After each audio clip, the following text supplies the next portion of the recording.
প্রশ্নটা এখানে কর্নেল চৌধুরী, যে আমরা তো দেখছি বাংলাদেশের উত্তপ্ত পরিস্থিতিতে মালদা মুর্শিদাবাদে সেখানে যারা ঢুকে পড়ছে তাদেরকে ধরা হচ্ছে, এবং এই ধরনের ঘটনাগুলো যে ঘটতে পারে একটা আশঙ্কা তো ছিলই, কারণ সেগুলো সীমান্তবর্তী জায়গা। কেন বিশেষ নজর দেওয়া হলো না? কেন আজকে আমাদের এই দিনটা দেখতে হচ্ছে? দেখুন, প্রথমে এটা যে কথাটা দিয়ে শুরু হয়েছিল, এই ঝামেলা, ভায়োলেন্স, গুন্ডাগার্দি, জ্বালিয়ে দেওয়া, সেটা হচ্ছে ওয়াকফ নিয়ে। ওয়াকফ কি? সাধারণ দুটো ভাষায় আমি এই আপনার চ্যানেলে 3 দিন আগে বলে গেছি। ওয়াকফ একটা কোনো মুসলিম সম্প্রদায়ের মানুষ তার প্রপার্টি কাউকে দিচ্ছে। কাকে দিচ্ছে? ওয়াকফ বোর্ডকে দিচ্ছে। তার 4 তলা বিল্ডিং হতে পারে, তার বিরাট একটা ক্ষেত হতে পারে, তার 10 বিঘে জমি হতে পারে। কেন দিচ্ছে ওয়াকফ বোর্ডকে? কেন দিচ্ছে? এটা আল্লাহর নামে, অথবা ভগবান, আমি ভগবান বলছি, আল্লাহর নামে এটাকে সমর্পিত করছে, নিজের ছেলে মেয়েকে দিচ্ছে না। খুব ভালো কথা। এবং এটার থেকে যে আয় হবে সেটা মুসলিম সম্প্রদায়ের মানুষদের, বাচ্চাদের পড়াশোনা হতে পারে, ভালো কাজের জন্য চ্যারিটেবল ইনস্টিটিউশন ইউজ হবে। এটা সাধারণ যে মুসলিম সম্প্রদায়ের মানুষকে কারা খেপিয়ে তুললো যে ওয়াকফ হলে তাদের জমি, তাদের বাড়ি নিয়ে নেবে? এটার সঙ্গে তো সাধারণ মুসলমান সম্প্রদায়ের তো কোনো লিঙ্ক নেই। এটা Waqf board is a different ball game. দান করা সম্পত্তি, একদম দান করা সম্পত্তি, এবং একটা বোর্ড, প্রত্যেক রাজ্যে একটা বোর্ড আছে এবং একটা কাউন্সিল আছে। এটা এবার সংশোধন একটা বিল পাস হয়েছে। কোথায় পাস হয়েছে? রাজ্যসভায় পাস হয়েছে এবং লোকসভায় পাস হয়েছে। এটা আইন হয়েছে একটা। এই আইনটাকে অনেকে চ্যালেঞ্জ করেছে। কোথায় চ্যালেঞ্জ হয়েছে? সুপ্রিম কোর্টে চ্যালেঞ্জ হচ্ছে। গতকাল তার শুনানি হয়েছে, আজ শুনানি হবে। কিন্তু তার 5 দিন আগে শুনানি চলছে, আজকেও শুনানি আছে।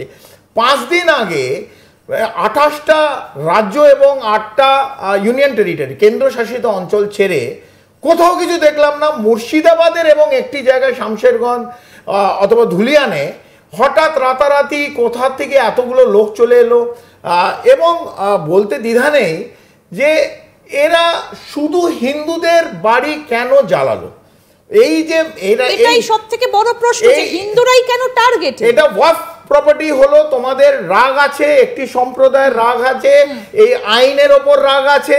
তুমি সুপ্রিম কোর্টে যাও, আন্দোলন করো, কলকাতায় এসো, তুমি দিল্লিতে যাও, পার্লামেন্ট ঘেরাও করো, তুমি যারা কেন্দ্রের শাসন আছে তাদের তুমি ঘেরাও করো, কিন্তু এই সাধারণ হিন্দু সম্প্রদায়ের মানুষদের বাড়ি জ্বালালে কেন? এই প্রশ্ন আমি সবার কাছে রাখছি, সিভিল সোসাইটি হিসেবে। কেন জ্বালানো হলো? এই ওয়াকফের সঙ্গে তো এই যাদের জ্বালালো, অথবা এই 3টে প্রাণ গেল, অথবা এই যে গোবিন্দ দাস আর তার ছেলেকে কুপিয়ে মারা হলো, তাদের সঙ্গে তো ওয়াকফের কোনো সম্পর্ক নেই। এই ওয়াকফ পাস হয়েছে রাজ্যসভায়, লোকসভায়। সেইখান থেকে এই মুর্শিদাবাদ, যেখানে 22খানা আছে, বিধানসভার বিধায়ক আছে, তার মধ্যে 20টা তৃণমূলের, 3টে সাংসদ, 3টেই তৃণমূল। তাহলে পুরোটাই আমি মুর্শিদাবাদ বলতে পারি যে তৃণমূল কংগ্রেসের। কিন্তু যে জায়গাটায় ঘটনাটা ঘটেছে মুর্শিদাবাদের বা মালদার, সেটা কিন্তু কংগ্রেসের, একটাই আসন কংগ্রেসের মালদাতে, এবং সেটা কংগ্রেসের জায়গা, কিন্তু লাগোয়া কংগ্রেসের। কিন্তু এটা পুরোটা তো মুর্শিদাবাদের মধ্যে। মানুষ তো মানে আমি এত ভাগ করতে করতে গেলে তো আমরা অলরেডি বিভাজনের মধ্যে আমরা পড়ে গেছি। তো আমরা একটু শোনাই যে ফিরহাদ হাকিম, কলকাতার মেয়র, তিনি কি বলেছেন, তার বক্তব্যটা একবার শোনাই, শুনুন। यहाँ पर ऐसा कोई परिस्थिति नहीं है, यहाँ पर ऐसा कोई परिस्थिति नहीं है। बंगाल से बंगाल में ही जा रहे हैं, बंगाल से बंगाल में ही जा रहे हैं। बंगाल सुरक्षित है बोल के देख जाएगा, सारी जगह जा रहे हैं। ऐसा कोई बात नहीं है, यहाँ पर ऐसा कोई परिस्थिति नहीं है। बंगाल से बंगाल में ही जा रहे हैं, तो बंगाल सुरक्षित है बोल के देख जाएगा, सारी जगह जा रहे हैं।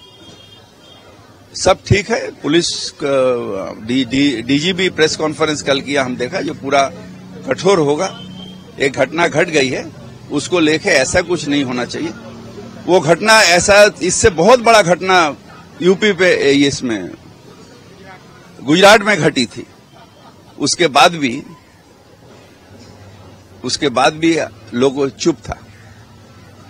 आज ऐसा क्या घटना जो हुआ निंदनीय है, निंदनीय है। जो भी किया वो निंदनीय किया। इसका पीछे कौन है ये निकालना पुलिस के काम है, और निकालेगा, मेरा विश्वास है। मगर ये घटना नहीं चाहिए था ये, क्योंकि ये बंगाल की पवित्र भूमि है।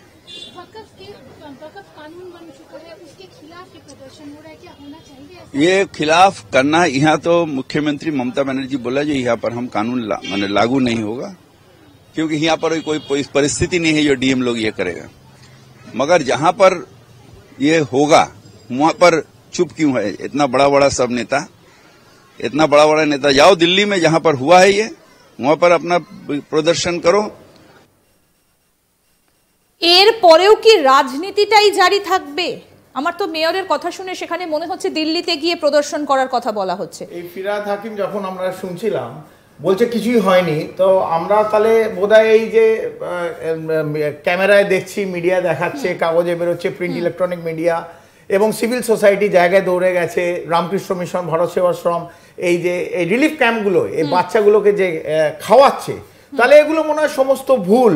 এই যে যারা হিন্দু শরণার্থী নিজের ভূমিতে সমস্ত এক রাত্রিরে সব জ্বলে গেল এবং তাদের ভাগীরথী ক্রস করে মালদায় গিয়ে একটা ছোট্ট স্কুলে 2-3টে স্কুলে গিয়ে আশ্রয় নিতে হলো এবং লোকাল সিভিল সোসাইটি তাদের এক মুঠো ভাত দিচ্ছে। আমার মনে হয় এটাও ফিরহাদ হাকিমের বোধহয় ভালো লাগছে না, ওই জন্য বলছে এটা কিছুই হয়নি। মানে এটা অদ্ভুত। আমার মনে হয় মুখ্যমন্ত্রী এটা সিরিয়াস অবজেকশন নেওয়া উচিত। অ্যান্ড মুখ্যমন্ত্রী যে এই পুরো ঘটনাটা ঘটছে যে বারবার বলছেন, আমরা গতকাল আমি দেখলাম যে এই মুয়াজ্জিম এবং ইমামদের নিয়ে একটা মিটিং করলেন নেতাজি ইন্ডোর স্টেডিয়ামে, উনি অনেক কিছু কথা বললেন, তার মধ্যে বিশেষত যে কথাগুলো আমার কয়েকটা কোয়েশ্চেন মার্ক তুলছি। উনি বললেন যে এটা হওয়া উচিত ছিল না, এটা বাইরের থেকে ঝাড়খণ্ড থেকে লোক ঘটাচ্ছে, অথবা উনি সরাসরিভাবে স্বরাষ্ট্রমন্ত্রীর নাম নিলেন, যে হয়তো ডাইরেক্টলি বললেন না কিন্তু বলছেন এটি পুরোটা ঘটনাটা কেউ ঘটিয়েছে। আমি মুখ্যমন্ত্রীকে একটাই বাংলার একজন নিবাসী বলতে চাই, একজন রেসিডেন্ট হয়ে বলতে চাই যে আপনি তো মুখ্যমন্ত্রী, আপনার ভরসায় তো আমরা সবাই 10 কোটি বাঙালি যারা আছি এবং 10 কোটি বাংলা যারা থাকে, আমি সবাইকেই বাঙালি বলছি, আমরা যারা আছি আপনার ভরসায় আছি।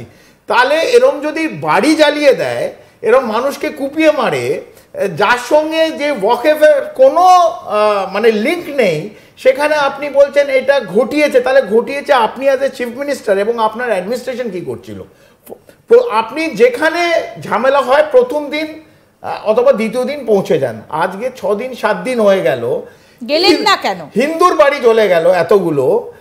তাই শরণার্থী যারা আছে নিজের এতে একটা জেলা ছেড়ে আর একটা জেলায় গিয়ে তারা থাকছে, তাদের সমস্ত কিছু জ্বলে গেছে। আপনি কাউকে 1 লাখ দিতে পারেন, কাউকে 2 লাখ, কেউ মারা গেছে তাকে 10 লাখ দিলেন, প্রাণ তো আর ফিরবে না।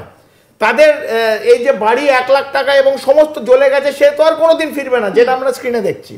আপনি আপনার কাছে হয়তো প্রচুর টাকা, আপনি টাকা দিয়ে সমস্ত দাবি দেওয়ার চেষ্টা করছেন, কিন্তু এটা তো সম্ভব না। আপনি কেন গেলেন না? আপনি